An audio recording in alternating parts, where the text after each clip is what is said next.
there! Today I'm giving the entire story of Ben 10 from the first 4 shows as fast as I can, to hopefully help some of you understand the timeline and the main continuity without having to sit through 230 episodes. Before we start though, if you aren't completely up to speed on all the Ben 10 aliens and their powers, I made a different video that I'll link below for you to check out. Sound good? Alright. The story of Ben 10 starts off on summer vacation with a 10-year-old Ben, his grandpa Max, and his cousin Gwen on a road trip around America in the Rust Bucket, Grandpa's RV. One night, Ben finds a magical watch that fell from space. This device, called the Omnitrix, can transform the host into any of 10 unique alien species that are programmed into it. It latches onto Ben's wrist, and his life will never be the same. For the rest of the summer, Ben and the gang travel throughout America to different places and fight some of the classic villains. Dr. Animo, Kevin 11, and of course, Vilgax. Dr. Animo is a crazy scientist who does genetic experiments on animals. Kevin 11 is an osmosian, a human subspecies with unique abilities. Kevin is absorbing the energy from anything, and he becomes one of Ben's biggest foes.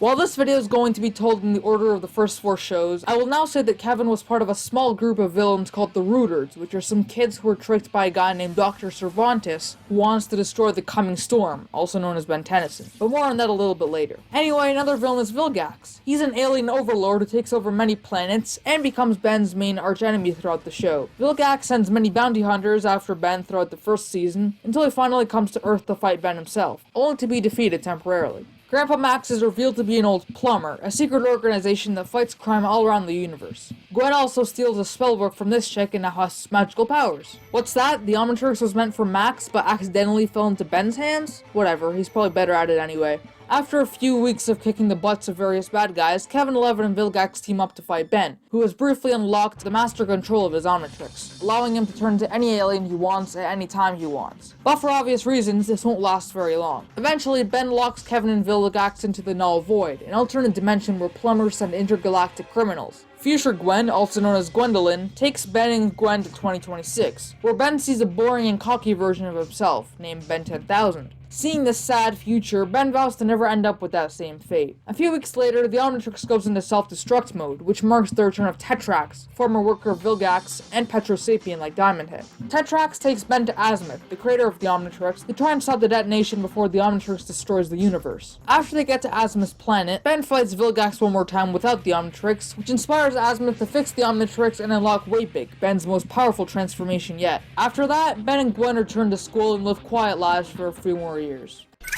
After 5 years, Ben has removed the Omnitrix and continues to live a normal life, drinking smoothies and hanging out with friends. That is, until Grandpa Max goes missing and Ben re-equips the Omnitrix and goes searching for him. The Omnitrix ends up recalibrating and giving him 10 brand new aliens, locking the originals. After Ben and Gwen team up with this plumber named Magister Labrid, they go and find Kevin 11, who is now 16 and escape the Null Void. He has now learned to absorb matter rather than energy, to avoid going power mad as Osmosians do after absorbing lots of energy. After getting scammed from the Forever Knights, and seeing how Magister Labrid sacrificed himself for the others, Kevin agrees to team up with Ben and Gwen, and they become the awesome trio we all know and love. After that, the trio is on search for Grandpa Max, recruiting lots of new plumbers to fight the Hybrid, an alien species that attaches these parasites to random people's faces, thus corrupting them into these DNA aliens which can take care of the duties that need to be done. After the trio finds Grandpa Max in a Hybrid lair, he is revealed to be alive, only to sacrifice himself yet again to save Ben in the tough fight. After that, Ben vows to always do what his grandfather told him, and continues assembling a powerful team. After that, we learn that Gwen is an Anodite, an alien who can harness her magical powers, but chooses not to for her friends. They also meet a man named Professor Paradox, a guy who got locked in a time tunnel for over 100,000 years, and can travel through time and make the world a better place. Paradox becomes a very powerful ally for the team, and helps them out in useful situations. Ben also unlocks Alien X, his most powerful, or should I say least powerful alien yet. Basically, Alien X can do anything he desires, as long as he convinces these two ultra-powerful but incredibly stubborn aliens to agree with his requests. Ben also meets his girlfriend, Julie Yamamoto, who has a pet named Ship. Ship is a galvanic mechamorph, like Upgrade from the Classic series. After the Hybrid plan to destroy the Earth, the war of Ben and all his friends versus the Hybrid begins. Ben is briefly granted master control again, and they all go to war. After going to the control tower of the Hybrid, Grandpa Max comes back to allow Ben to go to the Hybrid planet to end the war, while everyone else stays on Earth to fight. Once there, Ben realizes that the Hybrid species is actually getting wiped out, and they will destroy the entire universe with them. Ben uses the Omnitrix to revert the hybrid to their pure DNA, and the war ends successfully, with the hybrid returning home. Having saved the universe, Ben is now regarded as an intergalactic hero, and this boosts his ego quite a bit, making him act more childish and immature. After conquering over 10 worlds and absorbing the powers of the greatest heroes in the universe, Vilgax challenges Ben for the ruler of the Earth. Ben tries to hack the Omnitrix to gain some more power, but ends up failing, releasing 4 of his aliens to roam free, and turning Kevin into a monster. After collecting all 4 aliens back into the Omnitrix, Ben fights Vilgax, and after being believed to be defeated, he turns into Diamond Head and defeats Vilgax once more, saving the Earth once again. After a harsh defeat for Vilgax, he teams up with Albedo, former partner of Azimuth who got turned into a human, looking like Ben's evil twin. He's invented something called the Ultimatrix, a version of Ben's Omnitrix which can evolve them into their ultimate form. Their alliance would serve to give Vilgax power and dominance over Tennyson, and Albedo the Omnitrix to revert himself back to his Galvan form. They abduct Kevin and Gwen and use them as hostages to fight Ben. Ben, having no choice, gives Vilgax his Omnitrix to free his friends. Vilgax obviously betrays Albedo and keeps the Omnitrix for himself, using it to power his army, which can all transform into Ben's aliens. After a reality check with Azimuth, Ben voice commands the Omnitrix to self-destruct, which destroys it and hurts Vilgax. He then gets the Ultimatrix from Albedo and puts it on himself, using it to blow up Vilgax's ship and defeat him once again. The destruction of the Omnitrix also reverts Kevin back to his human form, and from there, Ben's ultimate alien begins.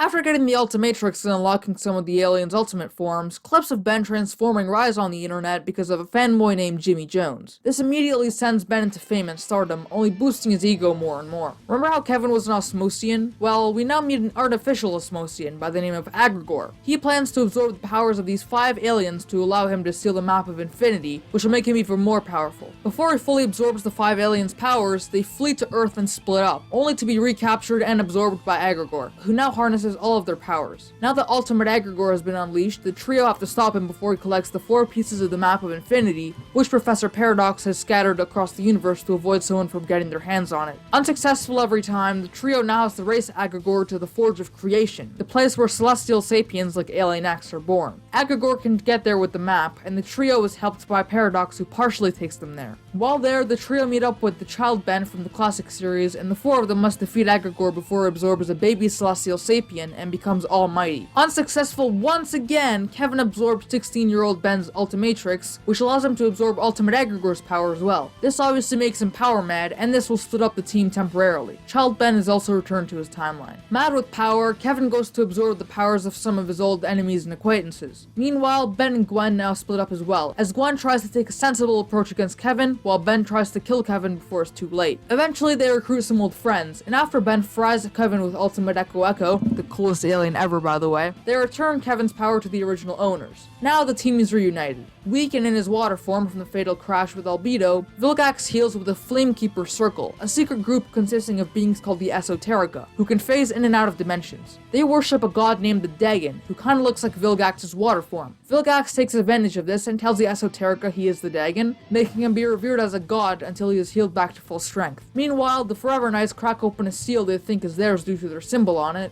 which lets loose a parasite that, after the trio find out, latches onto Gwen and temporarily controls her. Gwen finds out that these are the Lacubra, small creatures working for the Great Dagon, and the seal that the Knights broke is actually slowly setting the Dagon free. Ben is then directed to an old guy named George, the original founder of the Forever Knights, who is over 1700 years old. After some distractions, George gets his hands on the Sword of Ascalon, an invention of Azimuth long before he invented the Omnitrix. The sword is actually holding Dagon's heart in an invisible fortress, which George and the trio managed to find. If the heart is reunited with the Dagon, he will have immense power and could destroy the world. Knowing this and foolishly believing Vilgax is the Dagon, the Esoterica take Vilgax to the fortress, which ends with Vilgax going back to his land form after getting the sword. Dagon sends a message to Vilgax that, despite his lies, he'd give Vilgax ultimate power if he returned the heart to the seal and set Dagon free. Vilgax agrees and they all go to the seal. Vilgax is sucked into it after he cracks it some more, which leaves the sword for George, revitalizing him to his full strength. The Esoterica and Knights unleash into a full-on war, with Vilgax returning in full power, evenly tied with George and Ben.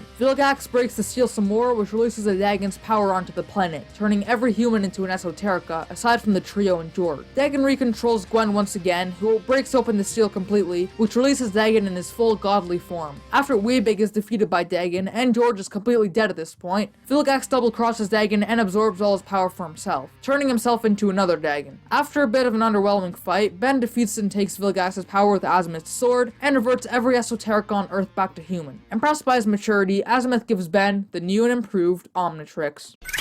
Fast forward a few weeks, as Ben is now completely redesigned with the new Omnitrix. Gwen and Kevin have departed for college, leaving Ben with a new partner named Rook Blanco. In terms of being a partner, Rook is a lot more powerful and versatile, and he has a weapon called the Proto-Tool. There is now an underground city named Undertown, where all sorts of alien species thrive and sell things. Meanwhile, we get introduced to Malware, a galvanic mechamorph that was genetically incomplete back when Ben was still a kid. Azimuth had failed in trying to save him, resulting in only furthering Malware's genetic malfunctions. This sends Malware to take apart Ben's Omnitrix and go to Dr. Psychobos, where he works on creating his own Omnitrix knockoff to fix himself. This requires genetic samples for the device, however, which is why they recruit Kyber the Huntsman to go and collect the genetic samples of the natural predators of the aliens in the Omnitrix. Basically, Kyber would find the natural predator of Heat Blast and collect the genetic sample for the device, which they would eventually call the Nematrix. Trying to find a test subject to be the wielder of the Nematrix, they first go to Phil, the old plumber friend of Grandpa Max who was in the Null Void, but eventually end up using Zed, Kyber's dog. After failing to kill Ben for his own ventures, Kyber, Malware, and Psychobos attack Galvan Prime, the planet where Galvans like Azimuth and galvanic mechamorphs like Malware live. After Psychobos gets defeated by Ben and betrayed by Kyber, it is revealed what happened to Feedback, Ben's favorite alien when he was a kid. Between the end of the Classic series and Alien Force, Ben had overused Feedback so much that it resulted in Malware destroying Feedback from the Omnitrix, which is why Ben took off the Omnitrix during that time. More powerful than ever, Malware nearly destroys Galvan B, Galvan Prime's moon and home of the galvanic mechamorphs, until they take power again by Azimuth and fix it back to the original. Ben also has an existential reflection with his old self and unlocks Feedback again, destroying Malware once and for all. A while later, we see Rook's planet, Ravana, a farm planet. They harvest a product called Ambrosia, which is a very useful resource. Remember the incursions? The same ones who destroyed Pluto and Alien Force? Well, they're back and more powerful than ever. Their whole shtick is destroying and conquering worlds for fun, and with the new General Taya in charge, they attack a lot more frequently. They have teamed up with Psychobos and tried to attack Ravana and some other planets, only to be stopped by Ben and Rook. Eventually they take over Earth, unleashing an army of mutant Waybigs to destroy the planet. Ben and the gang eventually stop that too. And there's also this thing called the Niall, a device capable of destroying the entire universe. Accidentally detonating it causes Ben to transform into Alien X, and rather than save the universe since it was too late, creates an almost perfect replica of everything. I know, isn't that awesome? A little while later we go to Dimension 23, an alternate dimension where there's a different Ben called Ben 23. He's a selfish and alien-hating brat who's super rich and famous, and he gets helped out by Ben a couple times. He'll be back a bit later. Kyber is back, and this time he's teamed up with Albedo, who has regained his Ultimatrix again. Kyber sends Ben to a planet where Ben has to survive against all the natural predator aliens of the Nematrix, which is now on Kyber's new dog. The old dog is now Kevin's pet. Albedo also transforms himself back to his Galvan form, then into Ultimate Albedo, the evolved version of a Galvan, making him the smartest being in the galaxy, all but Azimuth. If he gains Azimuth's intelligence, he could destroy the entire galaxy. Yada yada, Ben stops them and gets a new alien called Atomics, one of his most powerful transformations yet. They cuff Albedo, who turns back to his human form via Azimuth, but Kyber manages to escape. A little while later, Vilgax and Eon, an old time-traveling foe, have teamed up to collect an army of different Ben 10s from various dimensions to fight the good Bens, including the only dimension where Ben never got the Omnitrix because it never existed. We'll call this Ben Ben 0. It is later revealed that Vilgax double-crossed Eon and uses a Chronosapien time bomb, a device used to destroy multiple realities throughout the multiverse, to destroy all of the Ben 10s, including Ben Prime, who we all know. Right before he gets destroyed, Ben Prime gives his Omnitrix to Ben 0, and Professor Paradox takes him to re-establish the Prime timeline and make sure the Prime Ben gets the Omnitrix to begin with. Now knowing how to use the Omnitrix, Ben 0 and Paradox go back to after everyone died, and with Clockwork, a Chronosapien, Ben rewinds all the events and all the good Bens defeat Vilgax together. A few weeks later, Ben Prime goes to court against the Celestial Sapiens, or Alien X's, because of his violation of one of their rules for recreating the universe with Alien X, a few weeks prior. While Ben loses in court, a loophole allows him to win if he wins a fight against another Celestial Sapien. Here, Ben unlocks full power of Alien X and wins the battle, and is innocent. Remember in the beginning when I mentioned a guy named Dr. Cervantes and the Rooters? After hearing about Ben re-wearing the Omnitrix, Cervantes mind controls the Rooters kids again and turns them into a fight against the coming storm. Kevin turns against Ben after Cervantes reminds him of how Ben imprisoned him to the Null Void in his childhood, which makes Kevin turn into a monster again and nearly kills Ben, until it is revealed he was faking it to beat Cervantes once and for all. Later, in a fight with Kyber, Ben recruits Skirt, a slime-beyond creature that can create armors and cool weapons with the DNA in the Omnitrix. In the future, Subdor and Exoskull, some C-list villains in the show, are getting the pieces of Maltruant together. Maltruant is an evil chronosapien whose body parts have been scattered across the universe by Paradox until these two recover them, which causes Ben 10,000 to get Ben and Rook to time travel and try to stop Maltruant before he goes to the beginning of time and creates his own evil universe. Lots of time travel shenanigans lead to them going back in time to 1773 and meeting George Washington. George Washington later goes on to create the Plumbers. This is also when younger Vilgax had become aware of the Omnitrix and immediately becomes envious of its power. Going back to the beginning of time on a Contamelia ship, a place where universes are created and destroyed, Ben stops Maltruant from activating his evil Niall, and using every single transformation in the Omnitrix, Ben scatters Maltruant across the universe again, putting him back in the time loop. Skirt says goodbye to Ben, and they watch as the beautiful universe is created. But until the next alien invasion or cosmic threat to the galaxy, you can always rest assured that it's hero time.